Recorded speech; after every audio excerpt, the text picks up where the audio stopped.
Ukraine ने रूस में घुसकर इतना बड़ा अटैक कर दिया है जिसने पुतिन को एटम बम के इस्तेमाल के लिए एक मौका दे डाला है। फरवरी 2022 से शुरू हुए रूस यूक्रेन युद्ध के 3 साल से ज्यादा का समय बीत चुका है।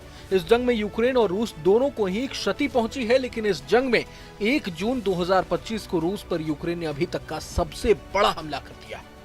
यूक्रेन ने ड्रोन के जरिए रूस के 4 एयरबेसों को निशाना बनाया। इस हमले में 40 लड़ाकू विमानों के तबाह होने का दावा किया जा रहा है। इस हमले के बाद ये सवाल उठ रहा है कि आखिर यूक्रेन ने इस हमले को अंजाम कैसे दिया और कहीं ये हमला विश्व युद्ध की चिंगारी न भड़का दे।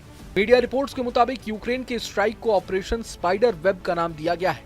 इस हमले में रूस के 4 एयरबेसों को निशाना बनाया गया, जिसमें 2 एयरबेस इवानोवो और यारजान मॉस्को के पास हैं, जबकि 2 अन्य एयरबेस मुर्मांस्क और इरकुत्स्क की रूस सीमा से हवाई दूरी करीब 6.5 किलोमीटर है। यूक्रेन के इन हमलों को रूस के लिए पर्ल हार्बर मोमेंट भी कहा जा रहा है। जी हाँ, वही पर्ल हार्बर मोमेंट जब जापान ने एक ही झटके में हजारों अमेरिकी फौजियों की लाशें बिछा दी थी। अब सवाल है कि इतने बड़े पैमाने पर और इतनी दूर तक यूक्रेन के ड्रोन ने कैसे सटीक हमले किए। रूस का एयर डिफेंस सिस्टम इसे पकड़ पाने में नाकाम क्यों रहा।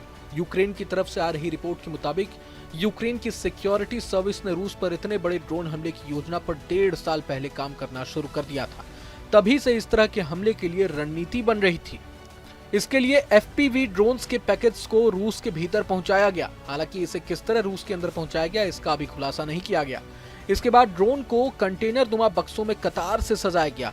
इन कंटेनरों का ढक्कन रिमोट कंट्रोल से खिसकाया जा सकता था।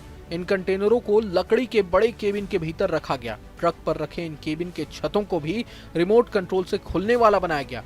उन बक्सों को ट्रक पर लकड़ी के बने कंटेनर नुमा घरों के अंदर रखा गया और सही समय पर ट्रकों की केबिन की छत को खोला गया और हमले के लिए ड्रोन उड़ाए गए।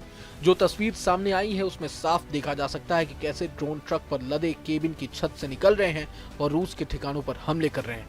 ये भी जानकारी आई है कि स्पाइडर वेब योजना को अंजाम देने वाले एजेंट पहले ही यूक्रेन लौट चुके हैं। इस हमले की प्लानिंग और एग्जीक्यूशन देखें तो ये कुछ लेबनान में इजराइल की तरफ से किए गए पेजर धमाकों जैसा लगता है। मीडिया रिपोर्ट्स के मुताबिक यूक्रेन के ड्रोन रूसी इलाकों में गहराई तक जाकर बड़े बॉम्बर्स विमानों जैसे Tu-95, Tu-22 और महंगे और दुर्लभ A-50 जासूसी विमान को नुकसान पहुंचाने में सफल रहे हैं। बताया जा रहा है कि हमला बेलाया एयरबेस पर हुआ, जो रूस में इरकुत्स्क के एक अन्य दूरस्थ क्षेत्र में पड़ता है। इनके अलावा ओलेनिया एयरबेस पर भी आग लगने की खबर है। अब हर किसी की नजर पुतिन के अगले कदम पर टिकी हुई है, क्योंकि पुतिन के देश पर यह बहुत बड़ा हमला है। हो सकता है कि पुतिन कोई बड़ा कदम भी उठा लें, लेकिन क्या यह विश्व युद्ध 3 की शुरुआत होगी या नहीं, ये तो वक्त ही बताएगा। बहरहाल पूरे मसले को लेकर आप क्या कुछ सोचते हैं हमें कमेंट बॉक्स में जरूर बताएं। अगर आपको ये वीडियो पसंद आया तो लाइक करें और चैनल को सब्सक्राइब करें। वहीं तमाम बड़ी खबरों के लिए देखते रहें न्यूज़।